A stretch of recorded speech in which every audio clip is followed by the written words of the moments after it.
evening, ladies and gentlemen, and welcome to the Mahoning Drive-In Theater, the largest single-screen drive-in in the United States. We're certainly glad you could be with us this evening, and don't forget the concession stand is open with all kinds of great things to eat and drink.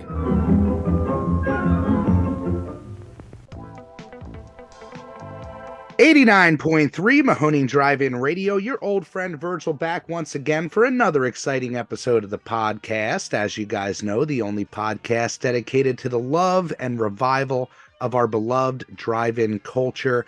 Joined as always by my co-host and general manager extraordinaire, Mark. Say hello, my friend. Hello. When it comes to the cinematic landscape of the drive-in, we really do want to shine a light on as many possible businesses as we can. And there's always the argument, what makes up a drive-in? The existing screen, the large lot, what are the qualifications? Well, in this case, today we're talking to the owner of the Misquamicut Drive-In, Caswell Cooke, which is very much run out of a resort town in Westerly, Rhode Island. And this was put together by their business association and has been entertaining tourists for many, many years. Super excited to get into things. Welcome, Caswell Cooke. Well, thanks for having me.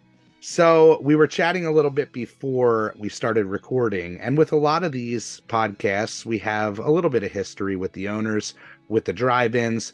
In this case, we don't know each other at all, and we weren't familiar with your drive-in until we started doing some research. But your place is super unique. You're in a resort type of town, a lot of tourism. You guys opened up in 2010, but why don't you tell us, how did this all start for you guys? Yeah, so we're in Westerly, Rhode Island, which is on the shoreline. Rhode Island's kind of like, where we are is kind of halfway between Boston and New York, which makes it really convenient to go to either place. And we're pretty close to Mystic, Connecticut, which a lot of people around the country have heard of that area. So we have a resort community, and our Misquamicut Business Association started in 2000. I was the founding executive director. Here I am 23 years later. So I spent 16 years on our Westerly Town Council, just got off the council last November, and I sell real estate and I have a little restaurant on the beach. But my one of my jobs, my part-time job, is the executive director of the Business Association, which is made up of about 160 businesses, 60 of which are located in Misquamicut. We do festivals a couple times a year. We do classic car shows every week. We promote the beach. We have a road crew that picks up all the trash and keeps the beach area and the streets really nice and beautified, all that stuff. And so the drive-in is one of the many things that we offer. And it's really kind of unique because it kind of happened by chance. And we kind of threw it together. And literally the first year I was running a DVD player and a projector out of the back of my Jeep. Like, that's how it started. Tenacity. That's what it's all about. Yeah. So it grew from there. That's amazing. So your involvement with this puppy, I mean, we're going to focus on the drive-in, although there's so many cool things that are going on. Even looking at the aerial, you guys have like an amusement park going on. You have water slides. It's a whole, I take it, summer deal where you guys just get that humongous push. But was it a group decision to say, like, hey, we have all these cool things that people are coming in for? It would be really cool to drive in? It wasn't. So it kind of goes back. So we had a drive-in in Westerly, like so many towns used to have a drive-in. Oh, yeah. And it was the Westerly Drive-In Theater. And it went out of business in 1987. And I remember that because my house, if you went through the 3 acres behind my house, you ended up, the next property was the drive-in. So I remember as a kid, seeing the back of that drive-in screen. And I was little, I was born in 74, so I'm 48.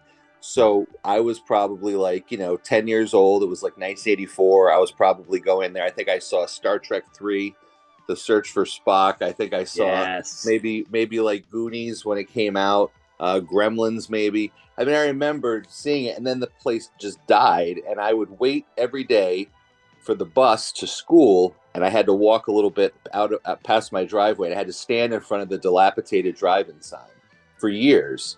Just and then made years you later, look at it, just like so it was just always this drive-in thing was always in my head. And Years later, the drive-in property got sold. It became a nice golf course, and they took down the sign, and it was all gone. So part of that was just like me, like wanting something nostalgia. So I said to my friend John Gonzalez at the time, he's like, wouldn't it be cool if we had a film festival and we could do it maybe inside the Windjammer, which is like kind of a larger club at the beach that can fit hundreds of people? And I said, well, yeah, that might be cool, but wouldn't it be cooler to do it outside? And it was kind of like that. It was literally like that. So I went to my friend George Tattersall, and George was the president of our association at the time. And I said, can't we do some kind of drive-in thing? And he's like, we can. So so this is how it's very weird. What's destined. that? It's destined. That's what we say about our journey. All three of us is we fell in love with the drive-in experience as kids. The reason that we do what we do is because of that deep love for drive-ins. All of ours are now developed over fully. And this is a means of keeping the dream alive. So you are truly responsible for what we're about to jump into. So it's possible. You get the confirmation. It's possible. What's the next step? I mean, looking at the area, normally the first question is, are you guys fully developed? Do you guys have, a rural setting? You guys are way developed. You're a beach town. So what went into that decision, and where to put it and all that? It was a little bit, it's kind of fate. So there used to be these 3 nightclubs at the beach that in the 70s and 80s were like hot place to go. And bands came through there like Boston and people like Rick James. It was like this, It was this thing. You know what I mean? And I was a little too young to have experienced it, I was a kid. But so what happened was, the long story short, in 2000, the guy who owned it got busted for like coke and all this other stuff. And the town came in about 2 years before I joined the town council, and they were very wise. They purchased the property where these 3 nightclubs were. 2 of them were on the beach, and one of them was across the street from the beach, where our drive-in is now.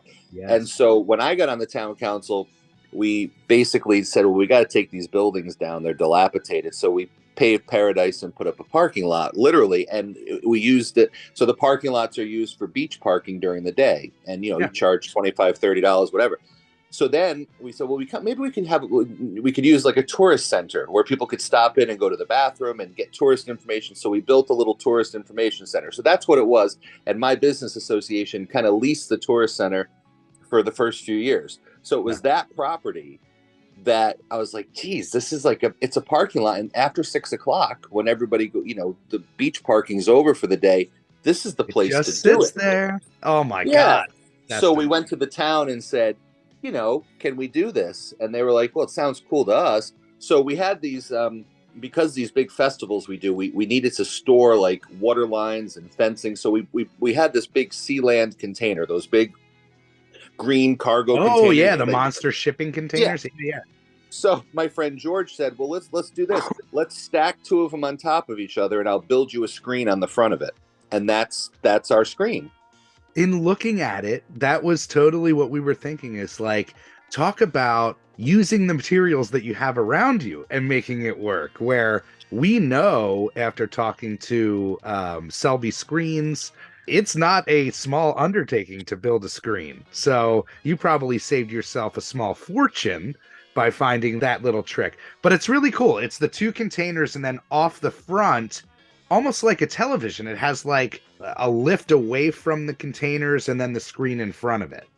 Am I correct? Exactly. And we've added on to it, make it a little bigger. I mean, the screen is not as big as any other drive-in. I mean, it's probably one of the smallest drive-in screens there are. I mean, there's only one other drive-in in Rhode Island. And they've got 3 screens, and it's huge. And I mean, we're not that, but sure. We added to it, and then, so with the first year we literally, it was a projector out of the back of my Jeep, and we had to set it up every time. We had to put like cones out where people parked, and it was, it was really like kind of, and then I had this little AM transmitter, how it goes. It was like an AM train. And that's how we did it for the first couple of years. And then I learned about like, you got to license these movies, or I learned all this by doing, but what made it work was that it was a parking lot that was already set up. We have the tourist information center, so the bathrooms are there. So then we just started, like, we added a hot dog cart, and then eventually we were like, well, why don't we just use this window as a takeout window? And we have, now we have popcorn and hot dogs and candy and sell Yeah. T-shirts. And then we got, creative and started, selling the tickets online. Oh my God, you can do things without cash. And then we got the screen bigger. And then it was one year that our local tourism council was like, is there anything we could do for you to help this drive-in? Because it started to become like a thing. And I said, well, it'd be really nice if we could have like some kind of a projection shed. So they like went to Home Depot and bought us a $3,000 nice little shed, and we kind of retrofitted it and put in some shelving, and bought a little bit better projector and a little better equipment, and that's what we have now. So now we employ like we have like 10 employees, and so in our lot where the town owns. And I'm going to give you another Native American word in addition to Misquamicut. It's called Misquamicut Beach, which is the little beach right there. And it's the parking lot is called Misquamicut. So go ahead and say that 10 times fast. But so that parking lot we can comfortably put like maybe 120 cars. And then when we sell the 120, then we go into the next lot, which is owned by a guy that everybody calls Flyhawk. And he of course is not using his parking lot at night, so we can fit an extra 200 cars there if we needed to. So we could, do like 300 cars, and we have on occasion. Right. But most of the time, we fill our lot and like get about 100 cars. That's kind of our usual, well, that's thing. the look, looking at the pictures, the overhead, you don't need a gigantic screen. The lot's not humongous. You're able to work with what you got and give the tourists that come into town a classic drive-in experience. And again, with what you got going there. What I was totally going to ask about your concession situation. So popcorn, what do you guys offer? Is it just your traditional kind of drive-in fare? Yeah, I think so. We try to, so Coca-Cola is like really the local guy really likes the drive-in. And so we have like a deal where they supply all the Coca-Cola for free for the summer. And we sell it as a fundraiser, which is kind of helps the drive-in survive. Yeah. But I always like want to sell the glass bottles. So it's kind of retro, and I love watching these like 15-year-old kids try to figure out how to open a glass bottle of Coke. So we have the little hook thing on the opener on the wall. Oh my gosh! And if I had a dime for every time I taught somebody how to open a Coke, but that's part of the retro experience, right? That's right. Yeah. It's all a learning curve when people come. That even though it's such a simplistic layout, screen, building, projection booth, it's like, what do I do? It's you got to kind of guide them sometimes. It's going back especially if it's like, I love seeing like, two 17-year-olds on a date and they pull in and they got no clue what this is about. And so, you can see the nervousness on their face. It's like it's not a little screen they can hold in their hand. They're kind of like, what is this? But it's like, it's really cool. And so then you see the parents bring their kids, the whole thing. And it's like another generation that gets to experience something that was gone for a while. And I think, Westerly, so from 1987 to 2010, we had no drive-in. And I don't know of a lot of communities that have actually brought their drive-in back, and literally like rebuild it from the ground up. Yeah, and I mean we're probably a couple miles away from where the original one was and whatever, but it's still there, and we still have this thing that's cool. So we open like mid-May, the week after our Spring Fest, and we'll go through September. Occasionally we'll go into October. It kind of depends on the weather and how things are. And in the preseason and the postseason, we do Friday, Saturday, and then July and August we do 5 nights a week. Heck. Yes. So I take it majority is the tourists, but do you guys find there's, folks who are living there long term that are a big fan of coming back to the drive-in, especially that connection to your childhood drive-in? Yeah, it's I don't know what the ratio is, but I would say most of our local people have come to the drive-in and are repeat customers. We sell season passes and we do sell some of those. I don't know if it's 50-50, but maybe not in July and August, but definitely preseason and postseason. It's mostly local people. But Right. yeah, I mean, people just know it. A lot of people, we have a bunch of hotels at the beach, so we do have a lot of day trippers to the beach. But the people that stay, in the hotels and are there for a week, and we have like 500 rental cottages at the beach. So the people, they stay a week at a time. And a lot of Yes. these people come back the same week every year. So you kind of start to recognize people. Oh, yeah, yeah. And it's They're just part of back. their thing. Yeah, Yeah. it's part of their thing. I am like getting so excited because making friends with drive-in owners as owners ourselves and pushing the culture forward the way that we're trying to. The idea of us coming out and visiting, like, oh my gosh, does your place sound the most appealing? Where it's like we're going to take a straight up vacation and check this place out because it sounds just incredible. Well, it is. It's such a unique experience because I don't really know how many drive-ins are located at the beach. And that's the fun thing about doing this is everybody has something else that they had to work with or work with for whatever reason. And you guys functioning in an area that's truly tourism, truly, pushed by pretty much the beach area, it creates a whole dynamic for your business and what you guys decide to do. It's true. It's true. Yeah. And people, it's so funny the movies they want to see. I've tried to play like new releases and stuff. They don't want to see it. They want to see Jaws. They really They're want on to the see beach. Jaws. Yeah. How often do you play Jaws? Is it literally like every other? Well, there was this thing where we couldn't play it for the last 2 or 3 years. Yes.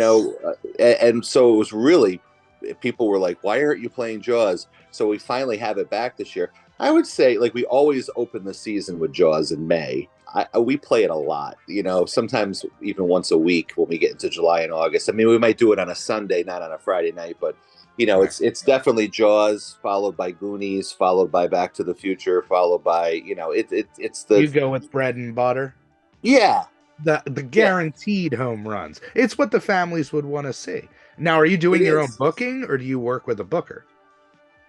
We just pick the movies and go through Swank Motion Pictures. We love Swank. Yeah, so that's kind of how we do it. But then we started to get creative. I mean, obviously, COVID, we were like the thing. As you guys know, the drive-ins became the thing again. So we did Westerly High School's graduation 2 years in a row at the drive-in. We did actually 3 or 4 area high schools use the drive-in for their graduation. We built a stage in front of our drive-in so we could do concerts.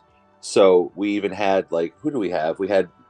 There was this group from the 60s you may or may not know, Herman's Hermits, Peter Noon. May or may not know. I don't now you're know talking our language. Okay, well, so Peter came down and did a concert with just him and his guitar player during like the height of COVID. Yeah. So we have him on the stage and project him onto the screen. Sometimes we'll do the Grateful Dead thing where the band plays for an hour, then we play a Grateful Dead concert film, and then go back to the band. And then we started getting into this thing where we would bring some of the actors from the movies that maybe not the A-list act. Well, I don't want to say that. I don't want them to be listening and be like, "What are you calling me, a B-list actor?" but we brought in like we've had like Christine DeBelle from Meatballs. She was with Meatballs with Bill Murray. She came last year. She's coming this year. We got J.J. Cohen a few times he was one of Biff's gang in Back to the Future. We had the guy who played the maitre d' in Ferris Bueller's Day Off. And they have fun. They come down. We give them a hotel room on the beach, which pretty much seals the deal for them. Yep. And they spend a couple nights, and we do a Q&A on stage at 7:45 or whenever we start the movie 9. And then they sign autographs and take pictures, and then we play the movie. And I find it fun to sit there and watch the movie with someone who was actually in it. So we're talking our language. Yeah. That's really we try to add a little bit of that to it. We're trying to get that the Kintner boy from Jaws to come this year, but he's not responding.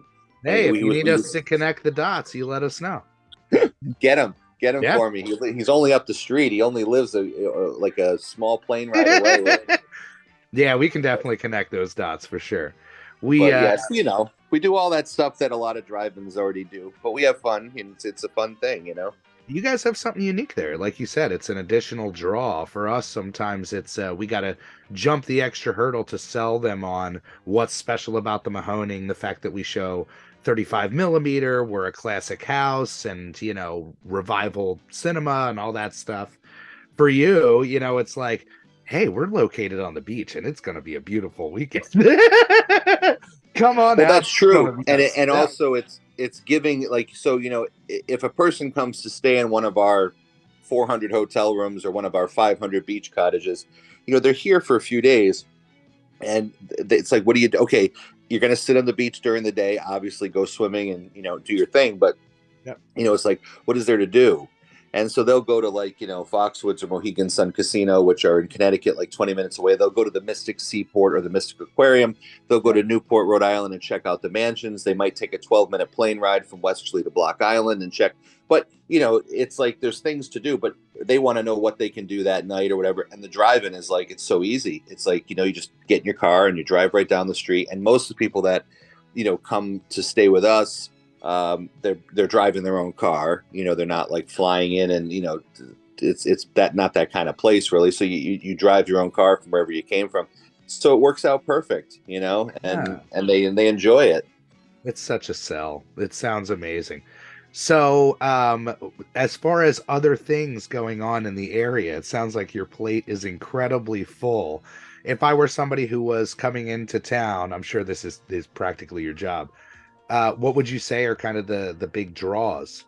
I mean, I'm a child, so obviously the water park. Well, the sad news is that the water slide got taken down last No! year. I know. After 40 years, it just wasn't making the money, and we have a short season, and so now the property's up for sale. And what's making me nervous is when someone buys that property, this drive-in screen is right on the property line, and I know they're going to be like, we don't want that thing there. So I'm already, like, I already got my board of directors thinking, okay, we may have to reposition this thing in another area of the parking lot, but one way or another we'll survive. But anyway, your question is, why would you come to Misquamicut? I mean, it's the longest stretch of beach in Rhode Island. And if you live in like a place like Connecticut, or like, from New York City down to Connecticut, the whole Connecticut coastline is sort of protected by Long Island. So there's no waves and there's no surf. And we're the first beach on the open ocean after the Connecticut Sound. So when you're standing on the beach in Misquamicut, you can look 40 miles out and see Montauk Point. Sometimes I'm looking for Billy Joel's boat, but so we have surf and waves and surf, sun, sand. We've got gorgeous beaches. We have great restaurants. We have fresh seafood. We have, lots of things to do, whether it's, shops or classic car shows or, nightclubs, nightlife. I'm a DJ too. So like at night, you'll find me across the street at the Windsor being a DJ. Yeah. I have. Do you have a moniker? Too. What's your moniker? DJ Caswell? I mean, that's got a nice ring. I'm literally DJ Caswell Cooke. That's the shit. Yes. I'm too. Well, I could have been like DJ Kazzy Kaz, right? If it was. That's 90s. true. That's true. It's got a nice ring as well. and then I have a yacht rock band called Caswell Cooke and the Peel and Eat All Stars. Don't ask. Oh my gosh, dude, I'm telling you, we are one of a kind. I grew up on a stage, sang in bands all my life. I'm gonna come down. I'm telling you, I'm gonna. You have to. We can hook you guys up with a. We can hook you up with a nice hotel on the beach. Oh my gosh, stop. Yeah. If my lady were in here, she'd literally be shaking me like, let's do this. Well, do it. Don't talk about it. Just do it. We're going to make this happen. I'll take care of it for you. We'll take care of it for you. We want you guys to, because then you'll talk about it. So you'll be like, our favorite drive-in besides our own is. What other drive-in? Yeah, let us stay on the beach. Yeah, right. And then, after the drive-in, you come over and, you can see the beach's coolest DJ, probably the only one, but that's right, doing it up. So so we got all that stuff going, and then it's just like a place that's just, it's kind of magical. It's weird because it's like Memorial Day to Labor Day. It's like it like comes alive, and then it just kind of the boards go on the window. I mean, Sure. down at the beach. I mean, the rest of our town is normal year round, but the strip, as we call it, where it's Right. like right on the beach. There's not a lot going on in the winter. Obviously, a couple places stay open, but and people are starting to open up now. Do you find demand at all to keep the drive-in open, or I take it just makes no sense when it's not tourist season? Yeah, I mean, it just fizzles. When you get to the end of September, it's kind of time. But we have gone as far as Halloween on a couple of occasions, and Nice. done that sort of thing. But We get a and huge then push October because of Halloween. It's our spooky season, so everybody's into it.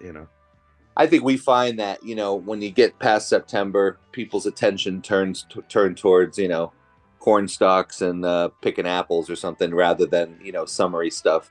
So Yeah. we live in our time, and then we go chill for the winter. Love that. And I take it gets pretty cold there too, so you guys have to kind of button up in that way.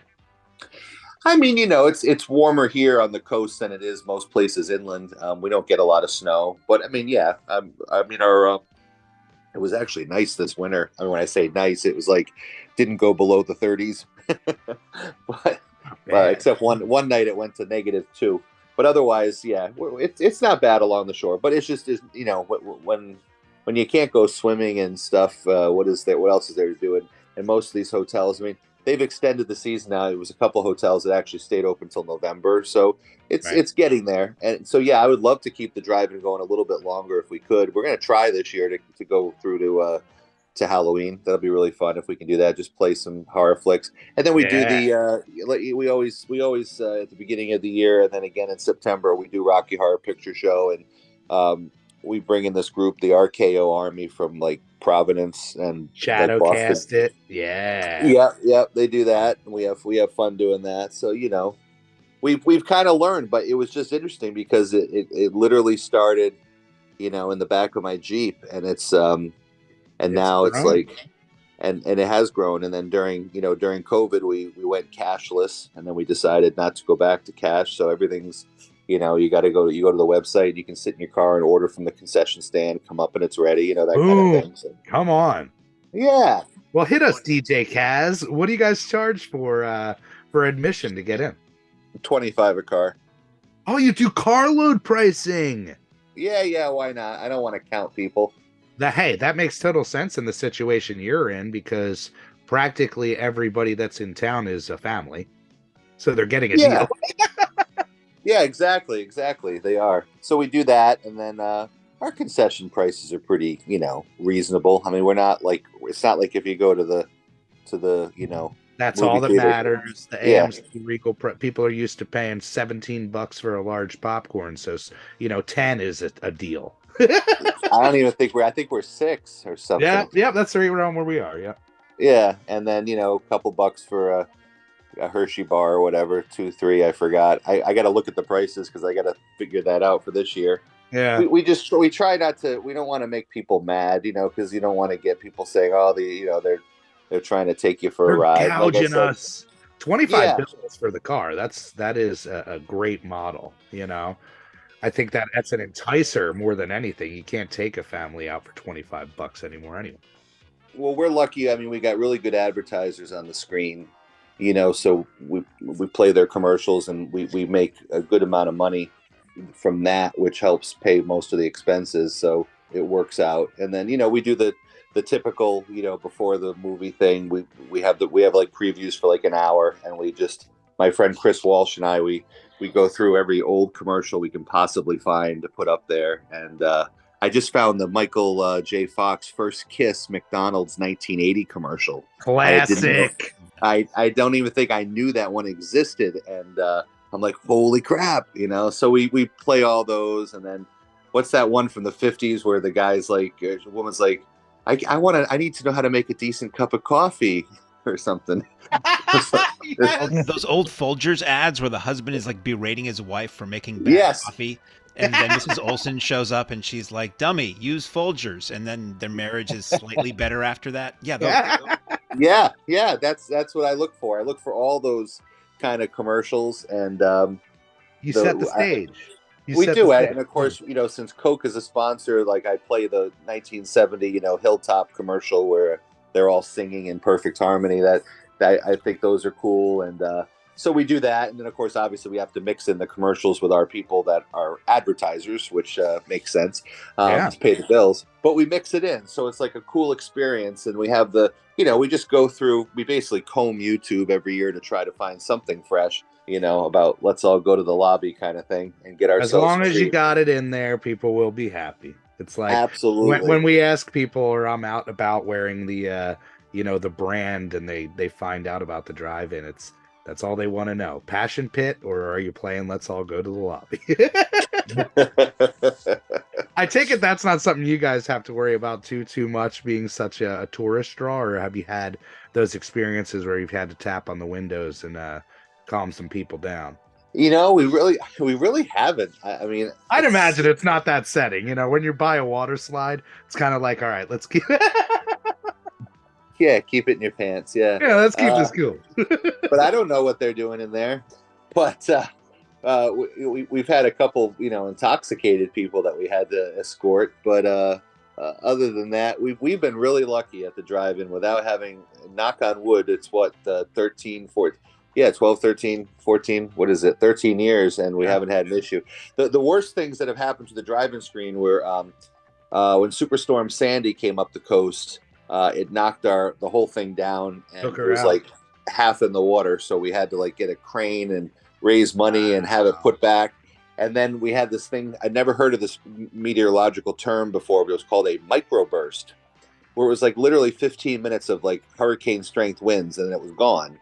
And it knocked the screen down. It knocked the whole thing, the whole container. So we ended up having to build the town building official said, all right, guys, this is kind of haphazard. Let's do this right. So we had to build a cement foundation, anchor the thing down, and, make it official and legitimate so that it passed all kinds of inspections, which it did. And, it's very windy at the beach, especially in the winter. So it's amazing. We haven't lost a panel or two, but we haven't. So it's crazy. Well, we can really respect the DIY, do-it-yourself mentality.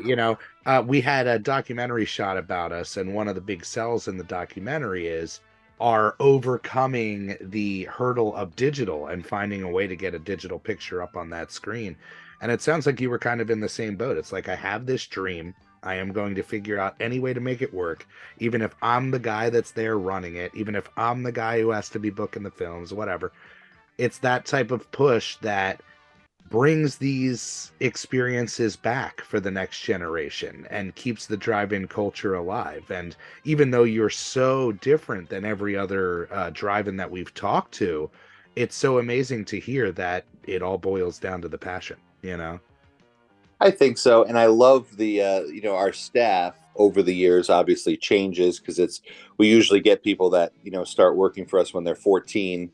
And then they, by the time they're done with college, they're out. So you cycle through people, and as they get a little older into the college years, and they become management, whatever. But they love it. They love working at the drive-in. They're kind of proud of it. They think their friends kind of think it's cool that they work at the drive-in and wear the drive-in t-shirts. Baby.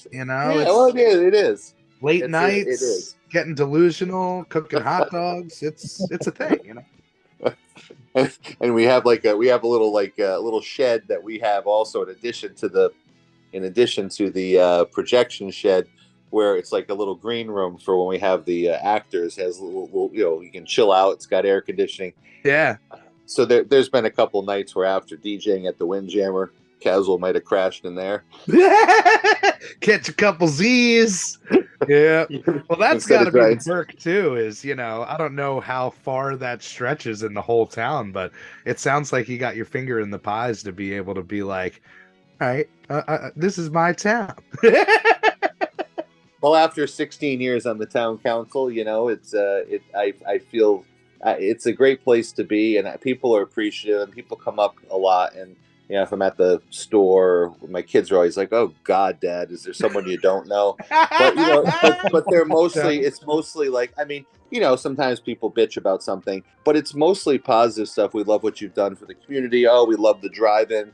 oh, Yeah. thank you for doing this or that, and they like it, and they have, so it's just like, hey, that's what we do.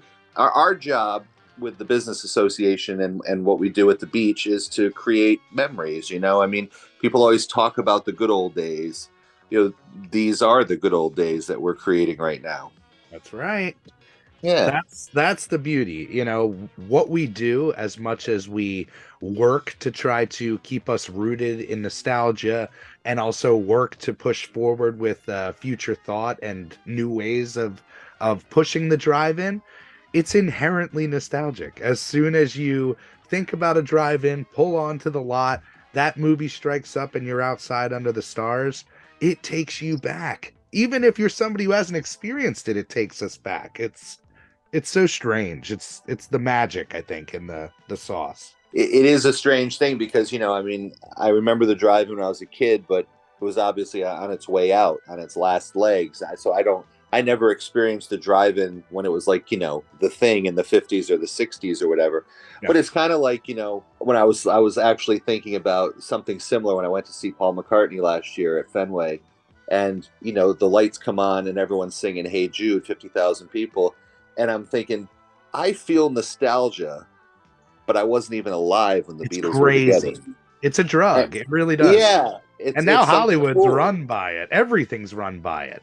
I go down the cereal aisle with my kid, and it's like, kick back nostalgia cereals and old labels, and it's nuts. The world, has gone nostalgic. We're in a good business to be able to lean into that nostalgia. It's every 20 years, like in the 70s, it was all about the 50s with American Graffiti or Grease or Happy Days, and they kind of just like, there's always this like, the disco revival in 1997, 98, was 20 years. Yeah. It's very interesting.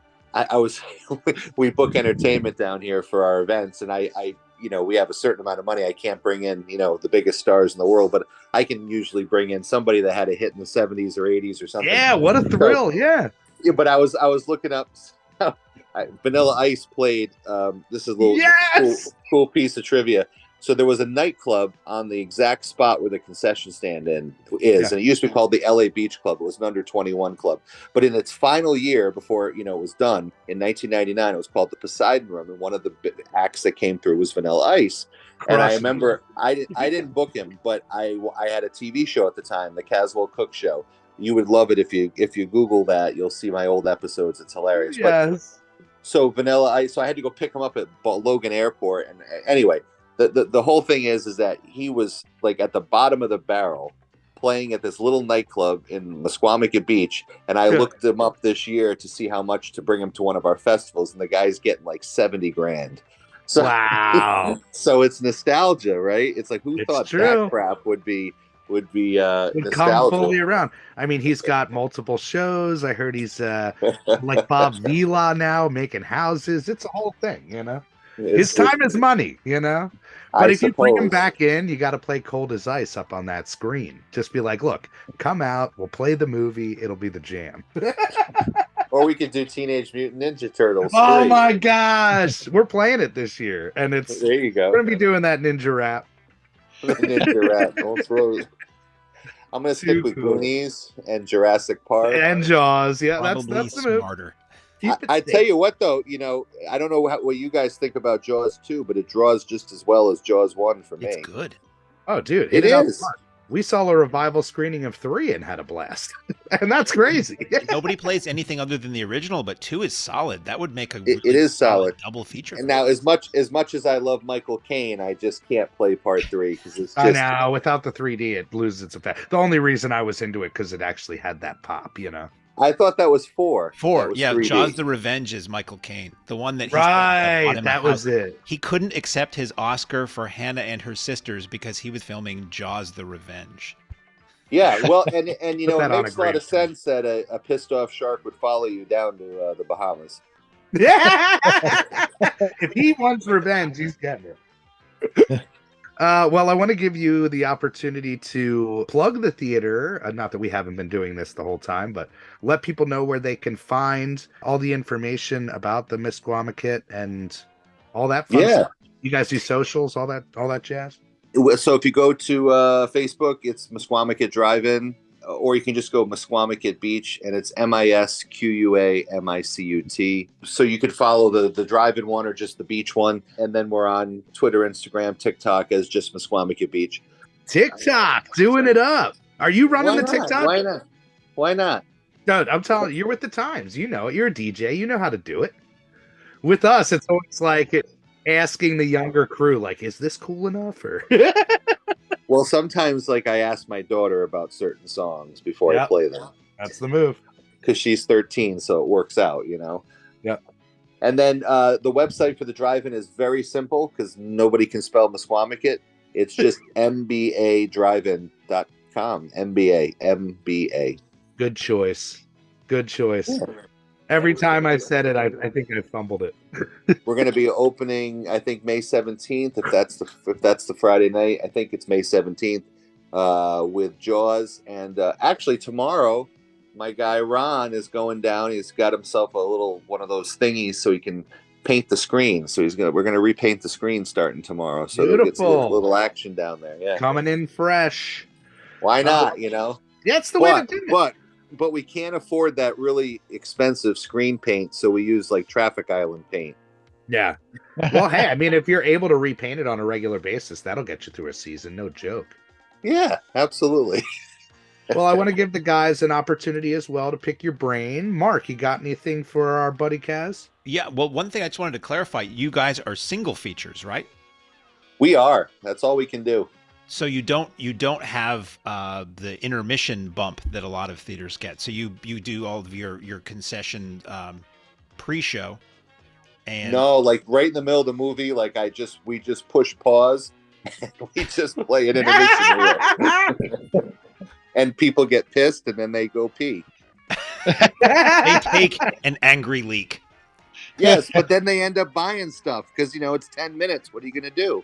Well, it's funny. I used to do some indoor 35 millimeter retro shows at a theater near me in New Hampshire, and they were single features, and I would do the same thing. I would break the movie in the middle so that the theater would get that intermission money, and nobody ever seemed to really mind that much. So, yeah, I don't think they really care. I think they're fine with it. They know we got to pay the bills. That's bold and sassy and wonderful. It is. That was my only question. Awesome. How about you, Jeff? Anything pop out? I was just curious, with the AM transmitter that you started out with, do you still have that, or did you go to FM stereo? Yeah, we're FM stereo. And then I also just, set up speakers up by the front. So if you're sitting, in the front, if you're in the front few rows, you don't even have to turn your radio on. And a lot of people are just, have their beach chairs and they sit up front anyway. So yeah, it's a combination of both. All right, that's pretty interesting. I was wondering. Yeah, definitely. Cool. Very cool. I don't know if this is going to stay in the podcast or not, but the connection with Coke, was that a personal connection? You said the guy just started coming to the drive-in and likes what you do? They just, the local bottling company isn't far away from us. It's like 20 minutes away. And they want to sell the beach. They want to be the official drink of the beach kind of thing. So they joined our association, and one of their guys is on our board. And it just kind of came. I said, we really could use the help. Can you just, give us what we want for beverages? And it just kind of, it's been like a decade they've been doing it, and they don't. I call every week with this order that's pretty big, and I'm waiting for like a bill someday. And they'll hit you in 2025. Here you go. So they. I keep it simple. We just do Coke, Sprite, Diet, and water. That's the way to go. Again, nostalgia. We've found that people reject Pepsi at the drive-in, where it's just like, that ain't classic. What are you trying to push on us, you new waved? Well, I don't think anything tastes better than a Coca-Cola in a glass bottle. It's something about it, and it just brings you back to when you could just take it out of one of those machines where you kind of hurt your hand trying to pull out the Coke, and then you try to open the bottle. But I just like it. Like I said, I like showing young people how to pop the top. I think it's hilarious. Hell yeah. Well, brother, this has been such a treat. Keep doing what you're doing. You're keeping the drive-in alive in such a unique way that for people that listen to this, we get emails all the time of my only dream is to run a drive-in. And I'm sure a lot of people aren't thinking about that. They're thinking about, I could go to a rural place, this and that. You have a built-in system that works with a season and a seasonal layout like the drive-in is. It's kind of perfect. So thank you for making the time, man. And thank you for keeping it alive. Absolutely. I really appreciate being able to talk about it because there's very few people that even understand. So I appreciate it. Yeah, that's the beauty of this podcast. And what we're finding is it's drawing in a fan base because it's niche. And there are people out there that so long for the innocence of the time of the drive-in now that the world has gone truly insane.